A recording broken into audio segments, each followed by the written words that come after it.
When you were working for Courtroom, did Jennifer ever express to you what her intentions were with the children? Excuse me, strike that. When you were working for Courtroom, did Jennifer ever express to you how she wanted you to handle the summers? Yeah. What did she say? Kind of said that. Well, did Jennifer ever express to you how she wanted you to handle the children during the summers? Well, the question is, did she express to you how she wanted you to handle the children? Overruled. You can answer. Okay. Yeah, I would because the kids wouldn't be in school, so I would be with the kids full time.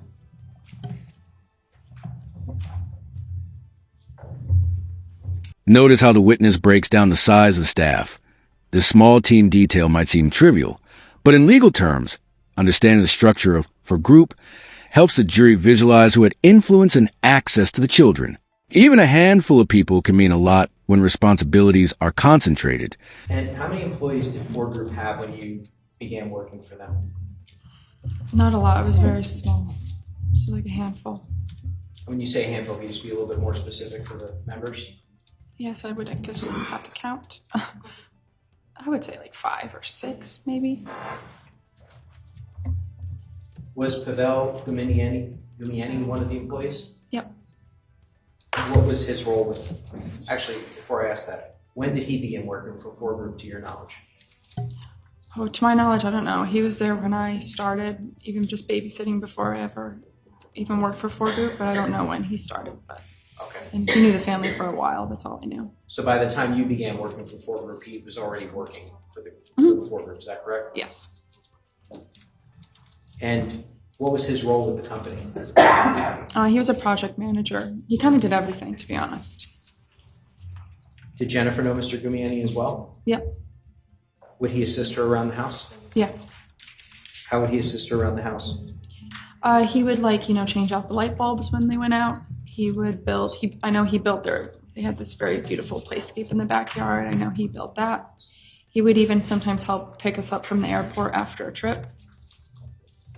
Here's a key emotional beat. The witness calls Mr. Dullos a role model. At first, he seems supportive and mentoring. But keep in mind, the narrative is about to shift dramatically.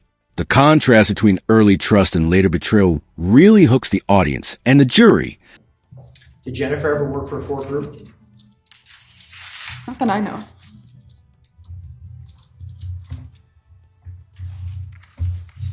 And you had mentioned that Mr. Dullos was a role model to you during this time. Mm-hmm.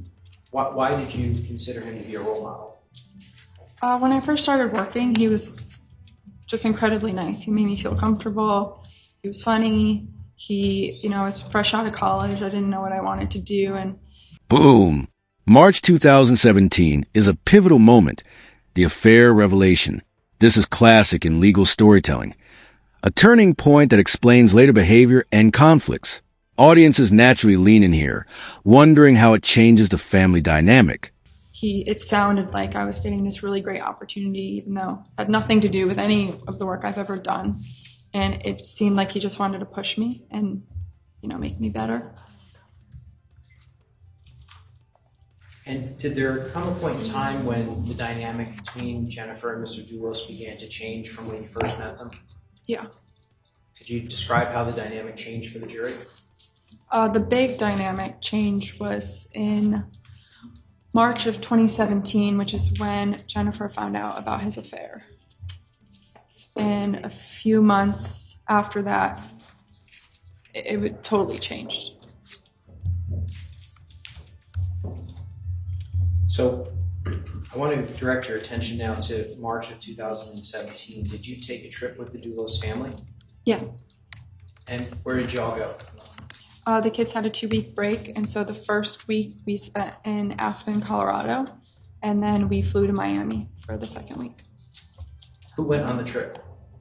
The first week was myself, 5 kids, Jennifer Fotis, and his friend Mark Masiello. And I think you already mentioned this, but why did the family decide to take a trip in March as opposed to Oh, the kids, their school vacation, they get 2 weeks off in March. So that's why we went in March. Where were the kids going to school at the time? They were going to Renbrook. It's in Farmington. I'm sorry? It's in Farmington. And where in Colorado did you vacation? It was Aspen. And what types of activities did you and the children do while on the trip? Well, they ski. They're very good snow. Whoa! An adult club and the kids were involved. The witness describes Jennifer's shock perfectly. Legally, this detail underscores questions about judgment and potential endangerment. You can see the tension building. This is exactly where the story escalates. Skiers. So they would ski. Noelle, who was younger than everyone else, we would just hang out, walk around the town a little bit. She would ski a little bit. Or whoever was tired, they would basically come back with Jennifer and I, and we would do the hot cocoa stuff. But they skied a lot. And how old was Noelle at this point? 6 maybe. And where did you stay in Aspen? Jennifer's father won a house through a charity auction, so we stayed there for a week.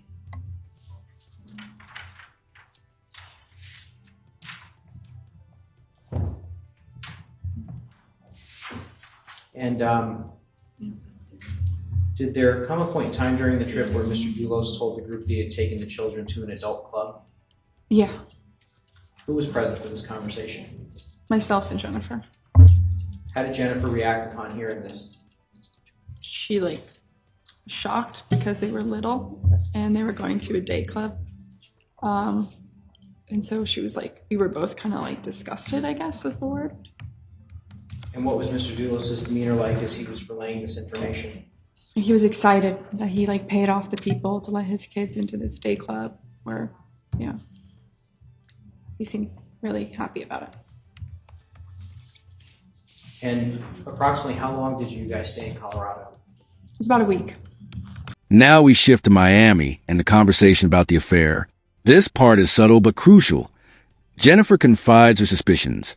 Even if the witness initially doubts her, the court is getting context for her state of mind and the emerging tension in the family. Think of it as laying the psychological groundwork. And at some point, did you travel to Miami? Yep, And I assume you flew? we flew, yeah.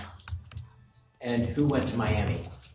So myself, the 5 kids, Jennifer, Fotis, and then Jennifer's mom, Gloria, met us in Miami. And where did you stay in Miami initially? Initially, we stayed at the W hotel there. And describe some of your daily activities in Miami. I assume you're not skiing anymore. Yeah, no snow skiing, but there was water skiing. So they went from snow skiing and they went to Miami to water ski. So really, that was the activity. And where would the family ski? It's a Miami ski club. And who would go to the ski club? Myself, the kids. Sometimes Noelle would stay back with Jennifer. Jennifer would not go, and Fotis would go. And during this trip, did Jennifer discuss her relationship with Mr. Doulos with you? She did. Objection. Well, at this time, did Jennifer discuss her relationship with Mr. Doulos with you? The answer is either yes or no. Overruled. And here's the nuance. The witness didn't believe her at first, which humanizes the story. Legally, it also demonstrates reasonable doubt about character perceptions and trust. Small reactions like this help the jury understand the complexity of relationships, perfect for audience engagement in a narrative breakdown. Is that a yes? Yes. And what did she tell you? Objection. Well, what did she tell you about the relationship? I'll rephrase. What did she tell you about the relationship? Objection. Well, that question is very broad. All calls for an answer that could be a narrative. So the court is going to sustain the objection, but allow you to pursue the line. You mentioned earlier that Jennifer had found out about the affair. You all testifying to that? Yes. What did Jennifer say to you about the affair when you were in Miami? Objection. Well, that's going to be overruled. Man. She told me she believed that Fotis was having an affair. And did she say why she believed that? She just said she had this feeling he's been acting weird, and I didn't really believe her at first. And when you say you didn't really believe her, what do you mean by that? At that time, I had a good relationship with Fotis, and I believed him to be an honest guy, and I couldn't imagine him having an affair where there's 5 little kids involved. So what did you say to her? I said, no. Objection. Ground. Your second. But what this witness said is not hearsay.